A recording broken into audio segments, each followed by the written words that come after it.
ఒక ఊరిలో చిన్ను అనే పిల్లవాడు ఉండేవాడు. రోజూ అతను తన ఇంటి ముందున్న పక్షులను చూస్తూ వాటితో ఆనందంగా గడిపేవాడు. ఒక పావురం చెట్టు పైనుండి కింద పడుతుంది. చిన్ను పరిగెత్తి దగ్గరికి వెళ్ళి చూస్తాడు. చిన్ని ఆశ్చర్యంగా, అయ్యో, ఇది గాయపడినట్లుంది, నీకు ఏమైందమ్మా అని అంటాడు. వెంటనే చిన్ను పావురాన్ని తన ఇంటికి తీసుకెళ్ళి చిన్న డబ్బాలో పావురాన్ని పెట్టి గాయాన్ని శుభ్రం చేస్తాడు. పక్కనే కొంచెం ధాన్యం ఉంచుతాడు. రోజూ చిన్ని పావురంతో ఆడుకుంటూ అది కోలుకోవడానికి కావలసినవన్నీ చేస్తాడు. చాలా సరదాగా దాంతో గడుపుతాడు. కొన్ని రోజులు గడిచాక మెల్లిమెల్లిగా పావురం తిరిగి యథాస్థితికి వస్తుంది. తన ఆరోగ్యం కుదుటపడుతుంది. చివరికి ఆ పావురం ఎగిరే స్థితిలోకి వస్తుంది.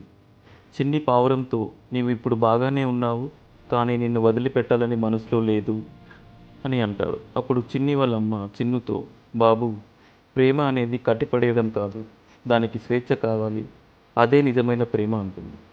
చిన్ను కూడా అవును, అది ఎగరాలి అని తన మనసులో అనుకుంటాడు. ఆ మరుసటి రోజు చిన్ను ఆ పావురాన్ని తీసుకొని తన ఇంటి బయటకు వచ్చి దాన్ని గాల్లో ఎగిరేస్తాడు. చిన్ను మనసులో, జాగ్రత్తగా ఉండాలి పావురమా అని దాన్ని గాల్లోకి వదిలిపెడతాడు. పావురం గాల్లోకి ఎగురుతుంది, వెళ్ళిపోతుంది. ఆ తర్వాత చిన్ను మళ్ళీ అదే చెట్టు దగ్గరికి వెళ్తాడు. పావురం అక్కడే కూర్చొని ఉంటుంది. చిన్ను ఆనందంతో, నీవు మళ్ళీ వచ్చావు, నన్ను మర్చిపోలేదు కదా అంటాడు.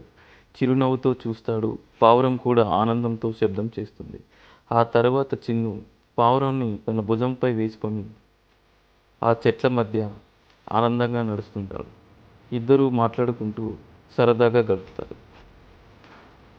ఈ కథలో నీతి, ప్రేమ అనేది స్వేచ్ఛనిస్తేనే నిజమవుతుంది, బలవంతంగా కాదు. అలాగే ప్రేమ ఎప్పుడు మళ్ళీ తిరిగి వస్తుంది. Thank you for watching. Please subscribe.